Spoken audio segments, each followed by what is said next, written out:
তুমি কি কখনো থেমে ভেবে দেখেছ তুমি কে, কোথা থেকে এসেছো, কেন এসেছো? এই প্রশ্নগুলো আমাদের জীবনের অদৃশ্য ছায়ার মতো। দিনের আলো না দেখা যায়, কিন্তু অন্ধকার এলেই অনুভব হয়। রাতের গভীরে যখন চারদিক নিস্তব্ধ হয়ে যায়, তখন হৃদয়ের গভীরে উঠে আসে এক অদ্ভুত প্রশ্ন: আমি কি সত্যি সুখী? এই দৌড়ের শেষ কোথায়? কেন বারবার ভেঙে পড়ি, আবার নিজেকে গড়ে নিতে হয়? আসলে আমরা সবাই কোথাও না কোথাও হারিয়ে গেছি, কারণ আমরা শুনতে ভুলে গেছি শ্রীকৃষ্ণের কথা। শুনো, এই পৃথিবী শুরু কোথায়, এই জীবনযাত্রার গভীরতা কতখানি, তা জানার আগেই আমাদের জানতে হবে কেন আমরা ব্যথা পাই, কেন এত শূন্যতা আমাদের গ্রাস করে। আমরা সম্পর্ক তৈরি করি, তারপর একদিন সেই সম্পর্কের ভেতরে ফাটল ধরে। আমরা স্বপ্ন দেখি, তারপর একদিন সেই স্বপ্নই ভেঙে গুড়িয়ে যায়। তবু আমরা থামি না, তবু আমরা বিশ্বাস করতে চাই একদিন সব ঠিক হয়ে যাবে। কিন্তু একদিন কখন আসবে? সেই একদিন তখনই আসে যখন আমরা সত্যিকারের অর্থে শ্রবণ করি ভগবানের কথা। শ্রবণ শুধুই কান দিয়ে শোনা নয়, শ্রবণ মানে হৃদয় দিয়ে গ্রহণ করা। যে শ্রবণ আমাদের আত্মাকে আলোয় ভরে দেয়। ভাগবত পুরাণ সেই শ্রবণের এক অমূল্য রত্ন ভাণ্ডার। এটা শুধু একটি ধর্মীয় গ্রন্থ নয়, এটা একটা জীবন্ত পথ চলা, যেখানে তোমার চোখে জল আসবে, তোমার মনে প্রশ্ন জাগবে, আর একদিন সেই প্রশ্নেরই মধ্যে তুমি খুঁজে পাবে মুক্তির পথ। আর যে শ্লোক আমরা আলোচনা করব, তা শুধুই প্রাচীন কোনো সংস্কৃত বাক্য নয়, এটা এক জীবন্ত আত্মজিজ্ঞাসা। সৃষ্টির সূচনা কোথায়? ঈশ্বরের গুণ শুনলে কেন হৃদয় বদলে যায়, আর কেন কিছু মানুষের হৃদয় বদলায় না? তুমি কি জানো, এই প্রশ্নগুলোর উত্তরে লুকিয়ে আছে তোমার জীবন বদলের চাবিকাঠি। শুধু একটু মন খুলে শোনো। আজ এই মুহূর্ত থেকে যদি তুমি নিজের ব্যস্ত মনটাকে কিছু সময়ের জন্য থামাও, শুধু একটু নিঃশব্দ হও, তাহলে তুমি শুনতে পাবে তোমার হৃদয়ে শ্রীকৃষ্ণ ডাক দিচ্ছেন। এই ডাক শুধু পাণ্ডবদের জন্য নয়, শুধু ভক্তদের জন্য নয়, এই ডাক তোমার জন্য, তোমার ভেতরে সেই ক্লান্ত, অসহায়, ব্যথিত আত্মার জন্য। চলো আজ আমরা সেই ডাকের দিকেই হাঁটি। চলো আজ শুনে শ্রীমদ্ ভাগবতে সেই অমৃতবাণী, যা শুনলে অন্তরে শূন্যতা ধীরে ধীরে পূর্ণ হয়ে উঠবে। হে প্রভু, আপনি নিজেই আত্মার প্রতি পরম আসক্ত, আত্মার মধ্যে বিলীন সাধু ও যোগীদের প্রিয়। তবু আপনি সংসার সংলগ্ন এই কাহিনীর প্রতি আকৃষ্ট হয়েছেন। নিশ্চয়ই এর মধ্যে কোনো গুরু তাৎপর্য আছে, অন্যথায় এর কারণ কি? এই শ্লোকটি ভগবান শ্রীকৃষ্ণের শ্রেষ্ঠ ভক্ত এবং জ্ঞানে ভক্তিতে পরিপূর্ণ মহর্ষি সুখদেব গোস্বামী সম্পর্কে বলা হয়েছে। সুখদেব ছিলেন এমন একজন মহান যোগী ও আত্মার প্রেমিক, যিনি বাহ্যিক জগৎ থেকে সম্পূর্ণভাবে বিচ্ছিন্ন ছিলেন, ভোগ বিলাস সংসার সবকিছু থেকে মুক্ত। তবু তিনি কেন এই পার্থিব কথার অর্থাৎ পুরাণ কাহিনীর প্রতি আকৃষ্ট হলেন? এই শ্লোক আমাদের শেখায় একজন পরম জ্ঞানী বৈরাগ্যশীল ব্যক্তি, যিনি সংসার ও ইন্দ্রিয় সুখের প্রতি উদাসীন, এমন ব্যক্তিও যদি ভাগবতের কথা শুনতে আগ্রহী হন, তাহলে আমাদের মতো সাধারণ মানুষদেরও এ থেকে কত বড় শিক্ষা নেওয়া উচিত। এই শ্লোকটির মাধ্যমে ব্যাখ্যা করা হয়েছে যে আত্মার প্রকৃত আহা শুধু পরম সত্য, পরমাত্মা ও তার লীলা কথা, এবং এমনকি পরম জ্ঞানী ঋষিরাও এই শাশ্বত লীলা কথায় বিমোহিত হন। এই শ্লোক বলে সত্যিকারের আত্মার আহার হচ্ছে ঈশ্বর চিন্তা। ঠিক যেমন শরীরের আহার ভাত জল, আত্মার আহার হচ্ছে ঈশ্বরের কথা, তার গুণকীর্তন, লীলা ও নাম। এমনকি যিনি জীবনের সকল রকম ভোগ বিলাস পরিত্যাগ করেছেন, সেই সুখদেব গোস্বামীও এই ভাগবত কথায় আত্মবিলীন হয়ে গেছেন। এই শিক্ষা আমাদের জানায় ঈশ্বর কথা শুধু ভক্তের জন্যই নয়, তা মুক্ত পুরুষের জন্য অপরিহার্য। কেন একজন নির্লিপ্ত সাধু এই কাহিনীতে আকৃষ্ট হলেন? এখানে এই প্রশ্নের উত্তরের মধ্যে লুকিয়ে আছে ভক্তির গভীরতা। শ্রী সুখদেব গোস্বামী বাইরের সব আকর্ষণ থেকে মুক্ত ছিলেন, কিন্তু যখন তিনি শুনলেন এই পুরাণ কাহিনীর কেন্দ্রভূমি স্বয়ং শ্রীকৃষ্ণ, যিনি পরম সৌন্দর্য, প্রেম ও করুণার আধার, তখন তিনি আকৃষ্ট না হয়ে পারলেনই না। এখানে বোঝানো হয়েছে ভগবানের লীলা এমন এক মহাশক্তি, যা বৈরাগ্যবান যোগীকেও আকর্ষণ করে। বিদুর ছিলেন ধৃতরাষ্ট্রের মন্ত্রী ও মহাজ্ঞানী, রাজনীতির মধ্যে থেকেও তার ভক্তি ছিল অপরিসীম। কিন্তু যখন তিনি ভগবান কৃষ্ণের কাছ থেকে তত্ত্ব শুনলেন, তখন তার চিন্তা, বিশ্বাস এবং জীবন দৃষ্টি বদলে গেল। তিনি সব ছেড়ে তীর্থ ভ্রমণে বের হয়ে যান। পরবর্তী জীবনে তিনি পৌঁছান ঋষি মৈত্রের কাছে। তিনি ভাগবত কথা বলেন। এই কথার আকর্ষণ ছিল আত্মার টান, আত্মার খাদ্য। একজন রাজপুরুষও যখন ঈশ্বর কথায় মন দেন তখন তার জীবনধারা বদলে যায়। মহারাজ পরীক্ষিত যখন জানলেন তার জীবনে আর মাত্র 7 দিন সময় বাকি, তখন তিনি ধন, রাজ্য, পরিবার সবকিছু ছেড়ে দিয়ে গিয়ে বসেন গঙ্গার তীরে। সেখানে তিনি শুধুমাত্র একটাই কামনা করলেন, আমি শুধু ঈশ্বরের কথাই শুনতে চাই। এবং সেই ঈশ্বরের কথা যিনি শুনিয়েছিলেন তিনি আর কেউ নন, শ্রী সুখদেব গোস্বামী। তার মুখে শ্রীমদ্ ভাগবত শোনার জন্য রাজা পরীক্ষিত নিজের মৃত্যুর কথা ভুলে গেলেন। এখান থেকে শিখি ঈশ্বরের কথা এমনই যে মৃত্যুর ভয়ও তা জয় করে। মহাভারতে দেখা যায় কুরুক্ষেত্র যুদ্ধে শ্রীকৃষ্ণ সারথী হয়ে যুদ্ধে উপস্থিত ছিলেন। যুদ্ধের ময়দানে কৃষ্ণ কেবল অস্ত্রের নয়, জীবনের জ্ঞানের কথা বলেছিলেন। গীতার 18টি অধ্যায় যেখানে কেবল ধ্বংসের সময় নয়, সত্য ও ভক্তির আলো ছড়িয়েছিল। এই বাণী আজও মানবতার পথ প্রদর্শক। এই যুদ্ধ আর ভক্তির মিলনেই জন্ম নেয় ভাগবত দর্শন, যেখানে ভক্তি, জ্ঞান ও বৈরাগ্যের সমন্বয়। আমরা যদি সংসারের ক্লান্তি, চাপ, হতাশা ও সম্পর্কে জটিলতা থেকে মুক্তি চাই, তাহলে আমাদের উচিত আত্মার আহার দেওয়া। আর আত্মার আহার একটাই, ঈশ্বরের কথা। যে জ্ঞান এমনকি যোগীদেরকেও আকৃষ্ট করে, তা সাধারণ মানুষের জীবন বদলাতে অক্ষম এমন ভাবা ভুল। আমরা যদি জীবনে সত্য সন্ধান করি, তাহলে আমাদের উচিত ভাগবত কথা, ঈশ্বর কীর্তন ও ভক্তির পথ বেছে নেওয়া। শ্রীমদ্ ভাগবত মহাপুরাণ শুধু কোনো পৌরাণিক কাহিনী নয়, এটি জীবনের পথ, আত্মার আহার, চেতনার আলো। মানুষ নিজের ক্ষুধা মেটাতে রুটি খায়, কিন্তু আত্মার ক্ষুধা মেটাতে কি খায়? এই প্রশ্নটা হয়তো আমাদের জীবনের সবচেয়ে গভীর প্রশ্ন। আর এর উত্তর লুকিয়ে আছে শ্রীমদ্ ভাগবত পুরাণে।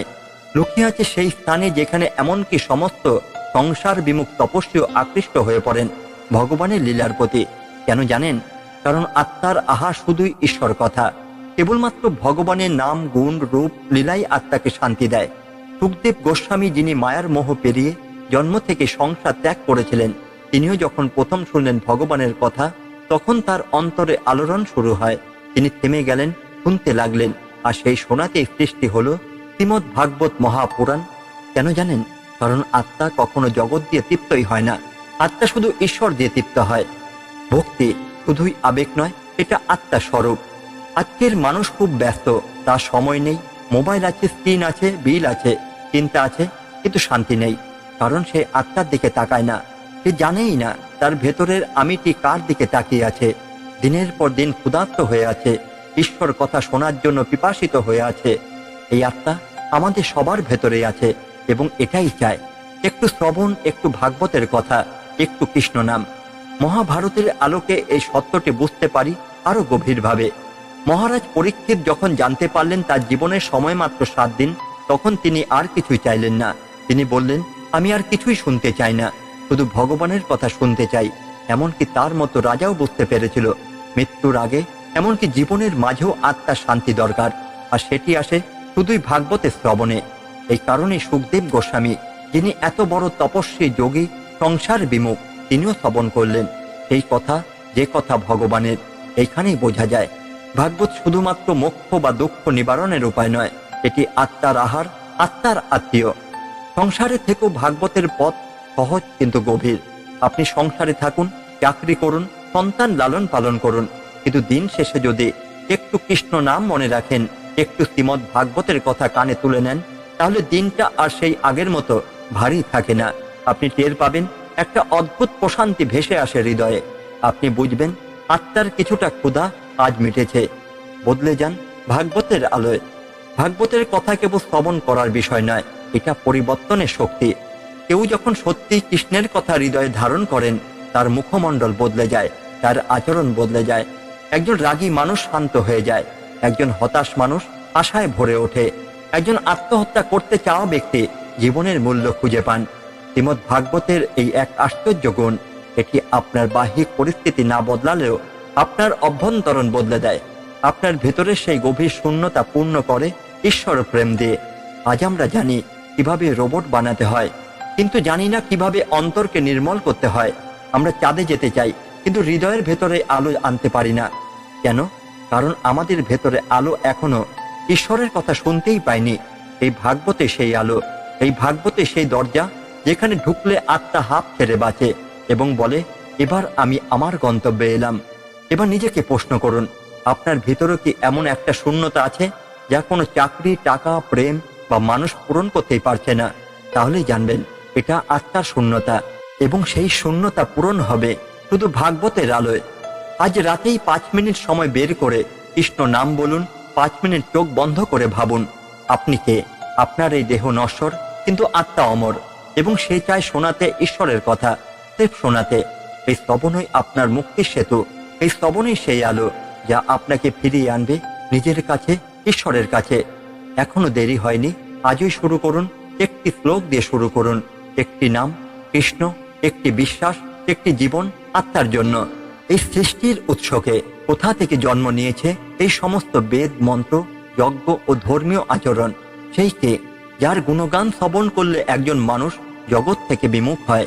যেন এক পশু হন্তা ছাড়া আর কেউ এই গুণ থেকে বিমুখ হতে পারে না।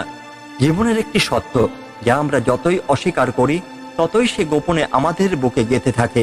এই সত্য হলো, সময় কারোর জন্য থেমে থাকে না।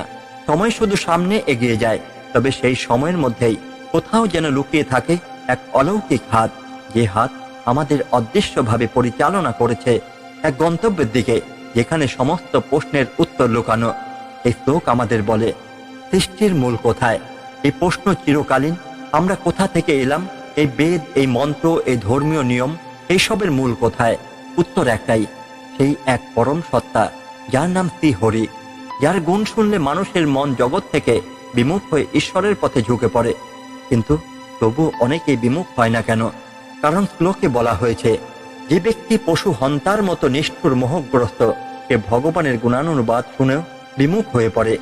এখানে অপশুগ্র মানে পশু হন্তা নয় শুধু, বরং যিনি আত্মাকে হত্যা করেন, ঈশ্বর ভাবকে অবদমন করেন। এখানে আত্মসমর্পণের গোপন পাঠ লুকিয়ে আছে। একজন ব্যক্তি যখন সত্যিকারের ঈশ্বরের গুণ শ্রবণ করেন, তখন তিনি আর পূর্বের মতোই থাকেন না। তার ভেতরে অদ্ভুত এক পরিবর্তন ঘটে।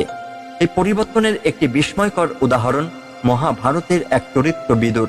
বিদুর ছিলেন ধৃতরাষ্ট্রের ভাই। তিনি ছিলেন সর্বজ্ঞ, ধর্মজ্ঞানী।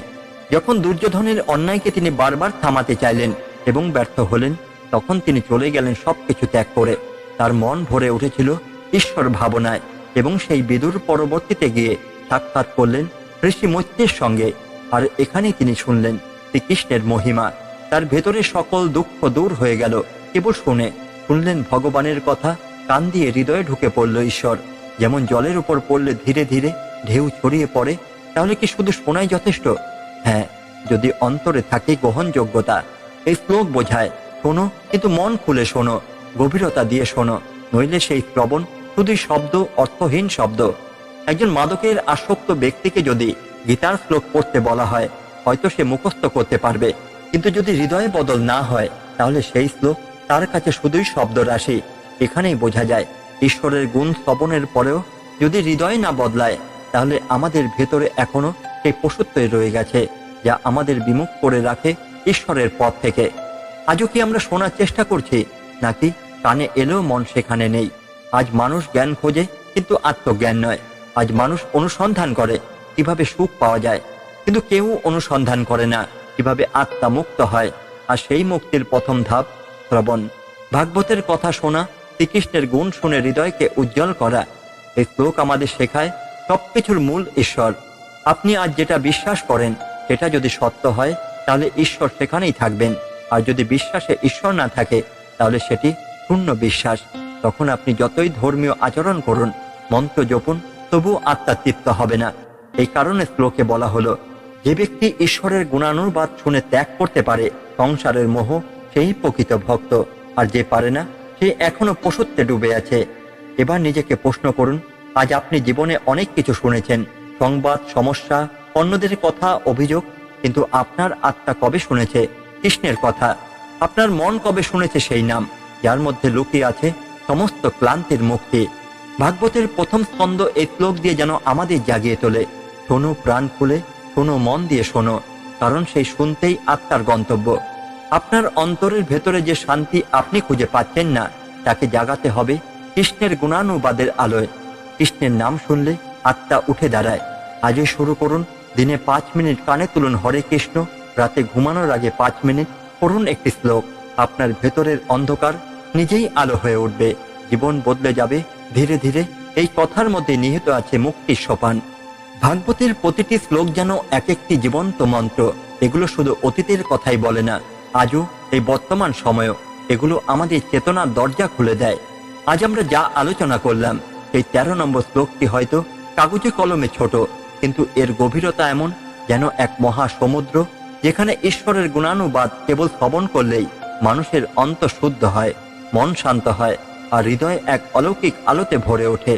আমরা সবাই চাই ভালো কিছু শুনতে, কিন্তু প্রশ্ন হলো, আমরা কি সত্যি শুনি? আমরা ব্যস্ত, সারাদিন যন্ত্রের শব্দ, মানুষের চিৎকার, মনোজগতের হাজারো দুশ্চিন্তায় ঘেরা থাকি। তবু একটুখানি নিঃশব্দতা যখন হৃদয়ে নামে, তখন আমরা বুঝি আসলে আমরা কতটা শুনতে চেয়েছিলাম শ্রীকৃষ্ণের কথা। তার গুণ শ্রবণে যখন আমাদের জীবনের মোড় ঘুরিয়ে দিতে পারে, তখন আর দেরি কেন? ভেবে দেখো, যে মানুষ ঈশ্বরের কীর্তন কানে আনতেই চায় না, তার হৃদয় কতটা বন্ধ। আর যে মানুষ একটু শোনে, তার ভেতরেই শুরু হয় আলোর সঞ্চার। তোমার জীবনে যদি কোথাও একটা অন্ধকার থাকে, চলো আমরা শ্রবণ শুরু করি। প্রতিদিন একটু একটু করে ভগবানের কথা শুনে হৃদয়ে গেঁথে তার দিকে নিজেকে অর্পণ করি। এই ভাগবত শ্রবণের পথে তুমি একা নও, আমি আছি তোমার সঙ্গে। আর আমাদের সকলের হৃদয়ে শ্রীকৃষ্ণ রয়েছেন, চুপচাপ ভালোবাসায় ভরা দৃষ্টিতে। তাকে অনুভব করো, তার কথা মনে রাখো, তার গুণ গাও, আর একদিন দেখবে তোমার জীবনের প্রতিটি দুঃখ, প্রতিটি ক্লান্তি ধীরে ধীরে গলে যাবে এক শান্তিময়, আশীর্বাদময় আলোর মধ্যে। এটাই ভাগবতের প্রতিশ্রুতি। আজকের এই যাত্রা যদি তোমার হৃদয়ে একটু আলো এনে থাকে, তবে পরবর্তী অধ্যায়ে আমাদের সঙ্গেই থেকো। ভগবান তোমার হৃদয়ে বাস করুক, তোমার চিন্তা হোক পবিত্র, তোমার জীবন হোক শ্রীকৃষ্ণময়। জয় শ্রীকৃষ্ণ। হারিয়ে যেও না, আবার ফিরে এসো, কারণ এই যাত্রা তো সবে শুরু। ধন্যবাদ। জয় শ্রীকৃষ্ণ। রাধে রাধে।